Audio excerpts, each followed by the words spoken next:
You know what another evidence is that I doubt Cummins did this on purpose or nefariously? Yep. You and I both know it. When you're working at Cummins, there is like a line you could call to Yep. report any Oh yeah. Yeah. nefarious actions. You remember that? Oh yeah. For all kinds of stuff. Yeah. Oh, I guarantee you, if it was some random mystery part on there that defeated the missions, it Yeah. would have been snitches everywhere. I know, it's so crazy. That company is so compliant with the Oh EPA. yeah. Like I said, they're ahead of it. Like I hear this, I'm like, how is that even possible? I got 1, 2, 3, 4, 5, 6, 7, 8 wrenches in my top drawer. Hey, what's up, guys? This is MJ100k, and today we got to talk about the Cummins big fine that they just got and how it's going to affect you as a customer.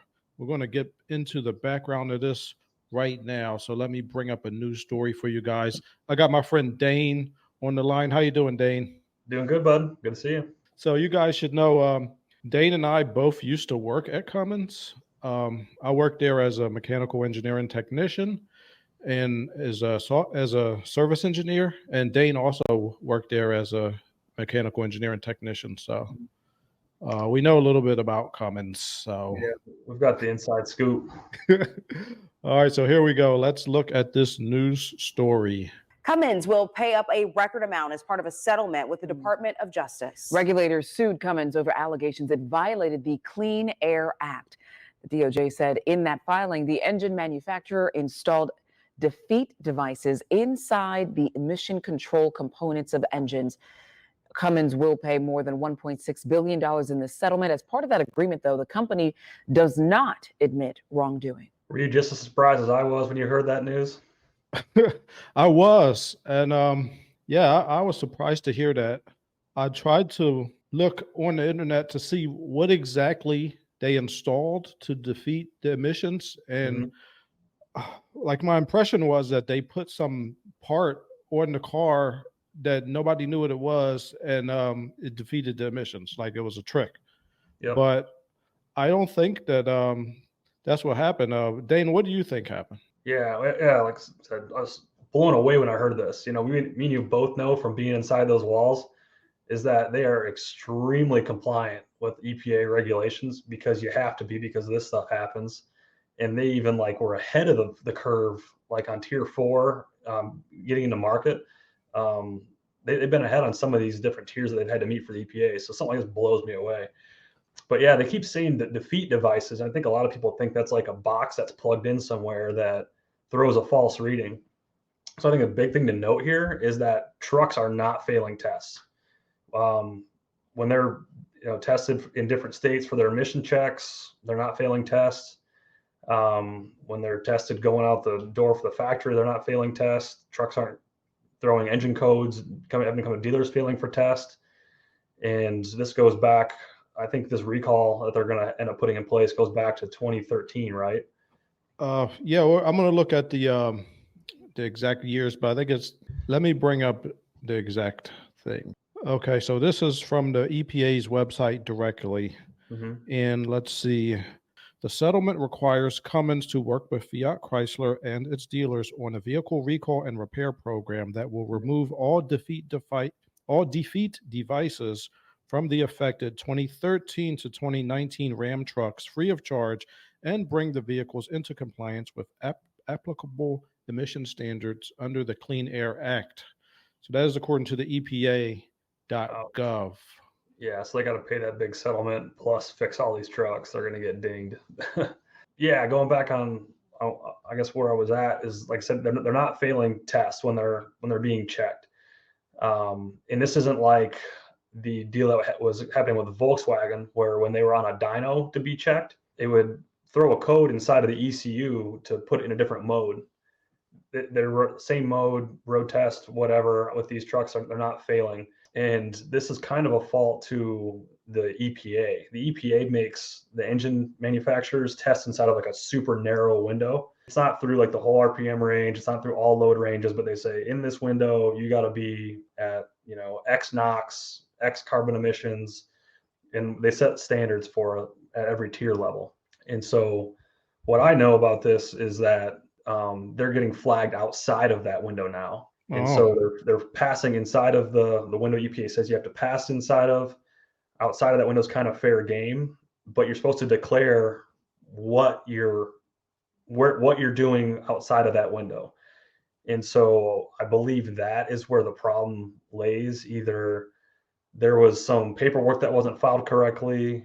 There was somebody that's maybe they were among had the idea that, well, we've always done things this way. I didn't know we had to declare a certain way. Or honestly, this smells fishy enough to where someone at the EPA isn't the most competent. We've dealt with incompetent people from the EPA because they're not experts in the field like the engineers at Cummins are, and they could just be in the complete wrong here.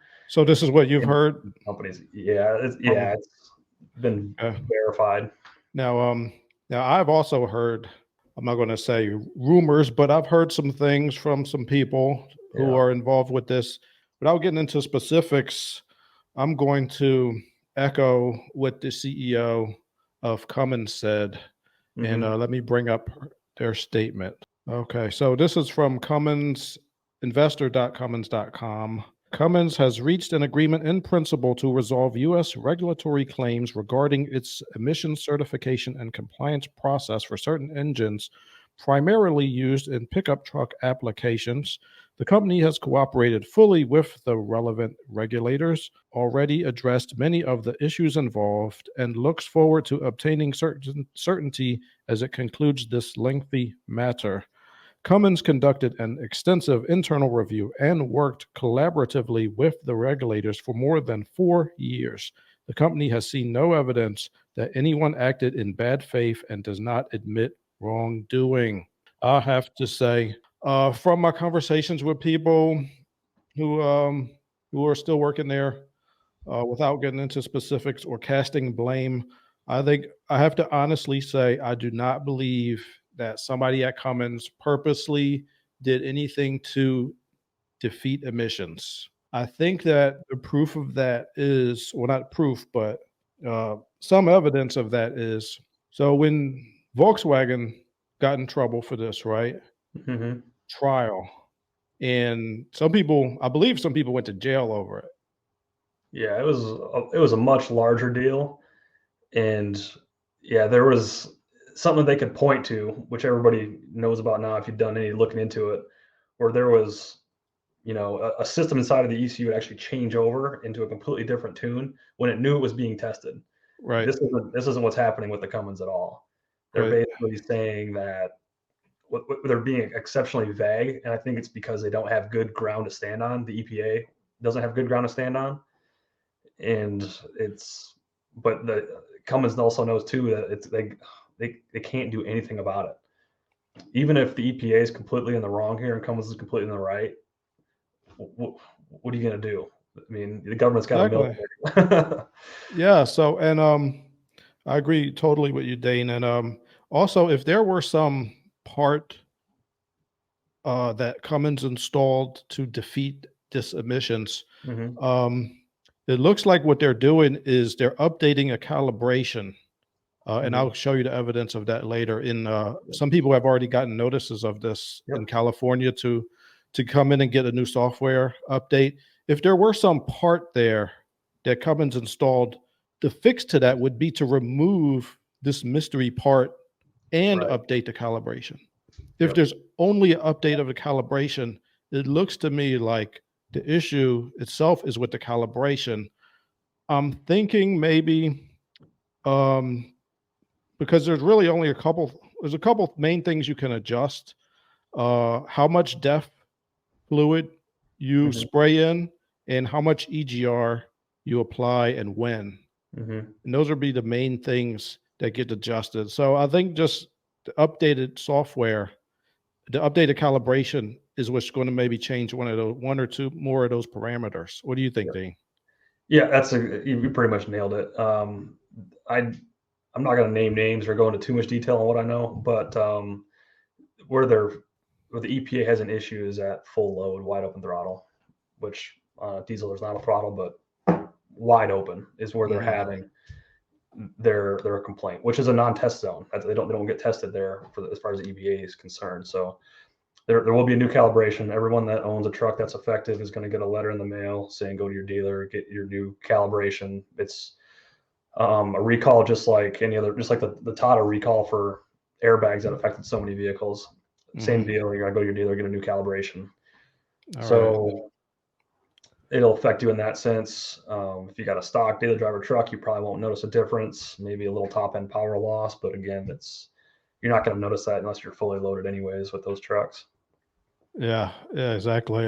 But let me bring up this notice that some people got, so you can see if this is how it may affect you if you own one of these vehicles. So let me bring that up. All right, so this is on cumminsforum.com. And so this is somebody put a picture of what they got, and this is a important emissions recall. We have determined certain 2015 3500 trucks equipped with the 6.7 liter Cummins turbo diesel engine requires upgraded emission control software according to federal and California regulation standards. So FCA, I don't know why I say FCA, I think it's Stellantis now, but FCA will repair your truck free of charge, parts and labor. To do this, your dealer will reprogram the powertrain control module. The estimated repair time is 1 hour. The state requires the completion of this emissions recall repair prior to vehicle registration renewal. Your dealer will provide you with a vehicle emission recall proof of correction form after the emission recall service is performed. Be sure to save this form since the California Department of Motor Vehicles may require that you supply it as proof that the emission recall has been performed. As you can see, you are going to need a note from your dealer when you get your car registered again if you live in California. What does that tell you too? That you have to have proof of your past or your calibration update, is that they can't tell whether you've got the calibration update or not because they're not failing. Good point. Good point, Dane. Yeah, this one just smells super fishy. And I want to just claim incompetence on the side of the EPA, but man, it seems like something more is going on there. I don't know. I wish that there were more information out there about what exactly they're being accused of. Yeah. I'm leaning toward your side though, Dane, because another evidence is that I doubt Cummins did this on purpose or nefariously. Yep. You and I both know it. When you're working at Cummins, there is like a line you could call to report any nefarious actions. You remember that? Oh yeah. For all kinds of stuff. Yeah. I guarantee you, if it was some random mystery part on there that defeated emissions, it would have been snitches everywhere. I know, it's so crazy. That company is so compliant with the EPA. Yeah. They're ahead of it. Like I hear this, I'm like, how is that even possible? That's what I thought. Everything we did was revolved around emissions because the standards are so critical. And that's what drove a lot of the innovation that we were doing, some of the cost cutting we were doing, all the tuning we were doing on fuel systems, like everything revolved around that. It was everything. Yeah, they're not trying. EPA, if you see this, they are not trying to do anything illegal. Those people are scared to death of breaking any law. Let's put their tinfoil hats on for a minute. Someone's just lining their pockets.